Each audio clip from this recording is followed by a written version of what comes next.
It is one of the most secretive and controversial organizations, and now a new book is making some stunning allegations about Scientology. But its author isn't simply a curious writer. Jenna Miscavige Hill is a former Scientologist and the niece of the worldwide leader, David Miscavige. In Beyond Belief, she describes her secret life inside Scientology and her harrowing escape. Jenna Miscavige joins us now from New York. Good morning. Good morning.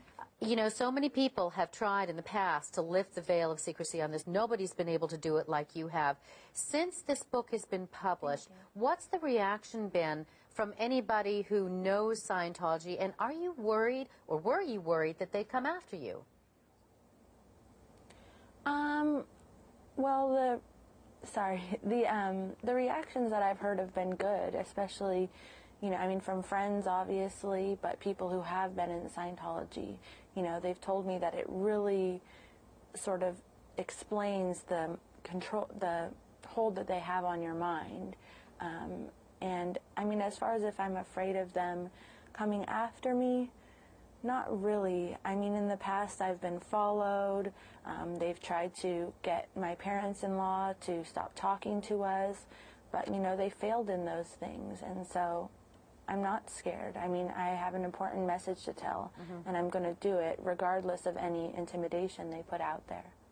You were 4 years old when you moved to the Scientology ranch and were raised there. Tell me about a portion of the book that you talk about where you're 10 and you're actually asked to kind of look after other children, their illnesses, or kind of be, you know, a doctor with vitamins. You were 10 years old.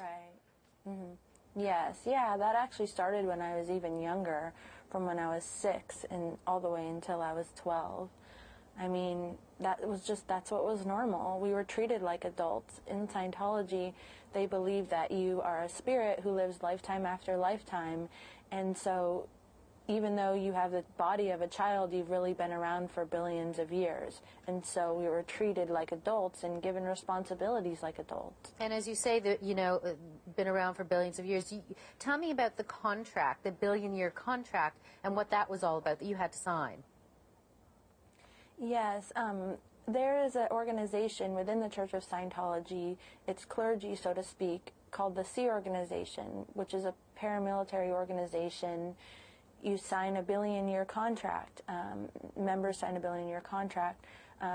Basically, you're pledging your soul to lifetime after lifetime of servitude. And in that I did that when I was 7. Yeah.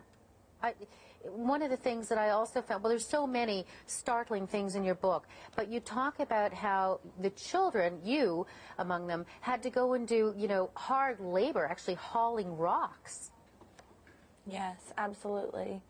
Yeah, I mean, we did rock hauling, we hauled piles of gravel, we did all sorts of different landscaping to make the ranch look beautiful. I mean, I don't know for who, though. I mean, it wasn't very enjoyable when you were the one who had to do all of this work. And you know, 10, 12, 14-hour days. Tell me about the relationship with your parents, the relationship that Scientology wants children to have with their parents, or doesn't want in that case. Well, my parents were members of the Sea Organization, and they, you know, they work 14-hour days, 7 days a week with little to no time off. They only get paid $45 a week on a good week. And so, you know, they devote their lives to saving the planet. And we were just sort of in the way. We were a distraction.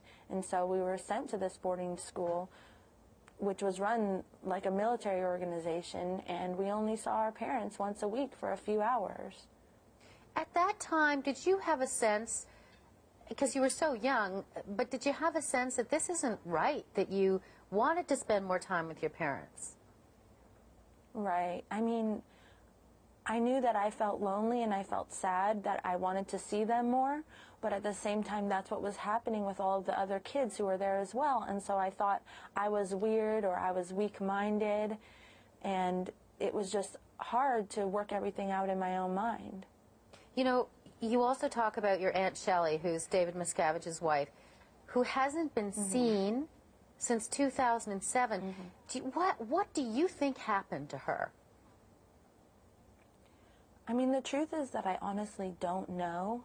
I mean, if I had to guess, I would say that, you know, she probably got in trouble for something, and now she's no longer in her position as his assistant, and she's working somewhere sort of out of the public eye, so nobody gets to sort of hear her side of the story. And what about, I mean, the Scientology that we hear so much about is really the celebrity side, the Tom Cruise, the John Travolta, Sonny Bono, the Priscilla Presley. Is it different? Is Scientology different for the celebrities than it would be, say, for your family or the other Scientologists that you knew? Absolutely, yes. I mean, they have their own beautiful church, which is just so much more gorgeous alone than all the other Scientology churches.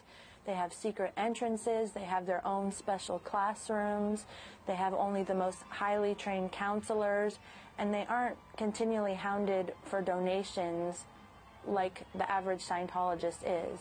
And they would never, you know, things like child labor, those are things that they would never come across in the celebrity center. Those things are dealt with at other churches.